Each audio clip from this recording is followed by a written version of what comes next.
The president says because of D.C.'s soft on crime policies, he's now going to take over policing of that city. Number 13.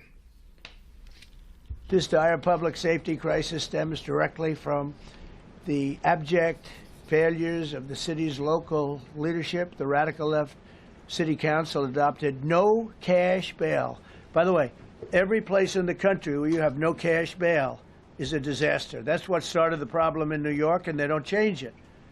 They don't want to change it. That's what started it in Chicago.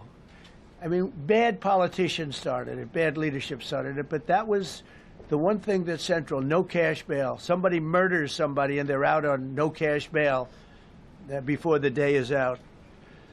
We're going to end that in Chicago. We're going to change the statute. I spoke with Pam and Todd and everybody. We're going to change the statute, and I'm going to have to get the Republicans to vote because the Democrats are weak on crime, totally weak on crime.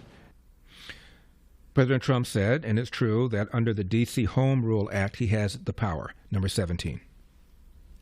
I'm announcing a historic action to rescue our nation's capital from crime, bloodshed, bedlam, and squalor, and worse. This is Liberation Day in D.C., and we're going to take our capital back. We're taking it back. Under the authorities vested in me as the President of the United States, I'm officially invoking Section 740 of the District of Columbia Home Rule Act. You know what that is? And placing the D.C. Metropolitan Police Department under direct federal control, and you'll be meeting the people that will be directly involved with that. Very good people, but they're tough, and they know what's happening, and they've done it before. In addition, I'm deploying the National Guard to help reestablish law, order, and public safety in Washington, D.C., and they're going to be allowed to do their job properly. And the president had a message for members of the D.C. press. Number 16. I understand a lot of you tend to be on the liberal side, but you don't want to get mugged and raped and shot and killed. And you all know people and friends of yours that happened. And so you can be anything you want, but you want to have safety in the streets. You want to be able to leave your apartment or your house where you live and feel safe and go into a store to buy a newspaper or buy something. And you don't have that now. The murder rate in Washington today is higher than that of Bogota, Colombia, Mexico City, some of the places that you hear about as being the worst places on earth, much higher. This is much higher. The number of car thefts has doubled over the past 5 years, and the number of carjackings has more than tripled. Murders in 2023 reached the highest rate probably ever. They say 25 years, but they don't know what that means because it just goes back 25 years. Can't be worse. Our capital city has been overtaken by violent gangs and bloodthirsty criminals, roving mobs of wild youth, drugged-out maniacs and homeless people, and we're not going to let it happen anymore. We're not going to take it. This is D.C. U.S. Attorney Jeanine Pirro talks about exactly what they intend to do. Number 18. I understand a lot of you tend to be on the liberal. So you can't, a 14, 15, 16, 17-year-old kid shoots somebody. You can't do a thing. Somebody gets convicted of shooting something, they get probation and a lecture to go to college. Yes, unfortunately, Sean, and it's good to see you again.